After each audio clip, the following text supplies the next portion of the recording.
দক্ষিণ পূর্ব এশিয়ার দুই প্রতিবেশী দেশের সীমান্তে জ্বলছে ভয়ঙ্কর আগুন। থাইল্যান্ড এবং কম্বোডিয়ার মধ্যে সীমান্ত সংঘর্ষে এখন পর্যন্ত নিহত হয়েছেন অন্তত ১৬ জন। দুই দেশের হাজার হাজার মানুষ ঘরবাড়ি ছেড়ে পালাচ্ছেন নিরাপদ আশ্রয়ের খোঁজে। থাইল্যান্ডের অন্তর্বর্তীকালীন প্রধানমন্ত্রী বলেছেন, এই সংঘর্ষ রূপ নিতে পারে যুদ্ধে। কিন্তু কেন এই ভয়াবহ সংঘাত? কি আছে দুদেশের পুরনো শত্রুতার পেছনে? আর এই যুদ্ধ নিয়ে চীন এত চিন্তিত কেন?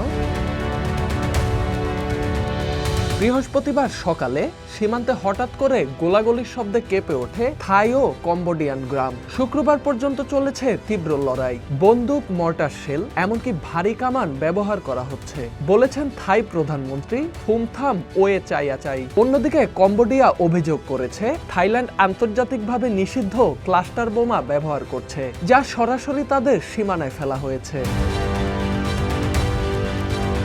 ক্লাস্টার বোমা একটি ভয়ঙ্কর অস্ত্র। নিক্ষেপের পর এই বোমা খুলে পরিণত হয় শত শত ছোট বোমায়, যা বিস্ফোরিত হয় বিশাল এলাকা জুড়ে। অনেক সময় এগুলো তাৎক্ষণিকভাবে বিস্ফোরিত না হয়ে পড়ে থাকে, আর সেই অবিস্ফোরিত বোমাগুলো শিশু, কৃষক, সাধারণ মানুষের জীবন কেড়ে নেয়। কম্বোডিয়ার অভিযোগ, ২০১১ সালেও থাইল্যান্ড এ ধরনের অস্ত্র ব্যবহার করেছিল, কিন্তু থাই সেনাবাহিনী এই অভিযোগ অস্বীকার করেনি, আবার সরাসরি স্বীকারও করেনি। দুদেশের মধ্যকার এই সংঘাত হঠাৎ শুরু হয়নি। থাইল্যান্ড কম্বোডিয়ার সম্পর্ক বরাবরই জটিল, বিশেষ করে প্রিয় বিহার মন্দির নিয়ে। এই হিন্দু মন্দিরটি নিয়ে ১৯৬২ সালে ইন্টারন্যাশনাল কোর্ট অফ জাস্টিস কম্বোডিয়ার পক্ষে রায় দেয়, কিন্তু থাইল্যান্ড এই রায় পুরোপুরি মেনে নেয়নি। ২০১১ সালে একই জায়গায় রক্তক্ষয়ী সংঘর্ষ হয়, যেখানে নিহত হন ১০ জন। তখনও ব্যবহার করা হয়েছিল ক্লাস্টার বোমা।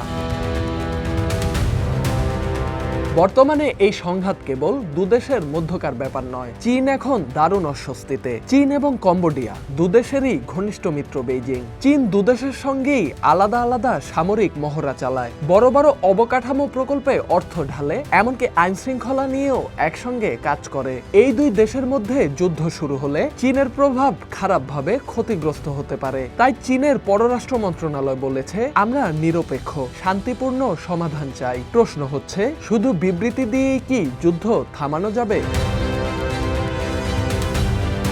সংঘর্ষ যদি নিয়ন্ত্রণের বাইরে চলে যায়, তবে তা গোটা দক্ষিণ পূর্ব এশিয়ার জন্য ভয়াবহ হবে। প্রচুর শরণার্থী সৃষ্টি হবে, অর্থনীতি হবে ক্ষতিগ্রস্ত, আর নিরাপত্তা ব্যবস্থা ভেঙে পড়বে। সীমান্তবর্তী কৃষক, শিশু ও সাধারণ মানুষের জীবন ঝুঁকিতে পড়বে সবচেয়ে বেশি। বিশেষজ্ঞরা বলছেন, এই সময় প্রয়োজন জরুরি মধ্যস্থতা, না হলে মন্দির কিংবা জমির প্রশ্নে আরেকটি পূর্ণাঙ্গ যুদ্ধ কেউ ঠেকাতে পারবে না। Desk report, Dhaka express.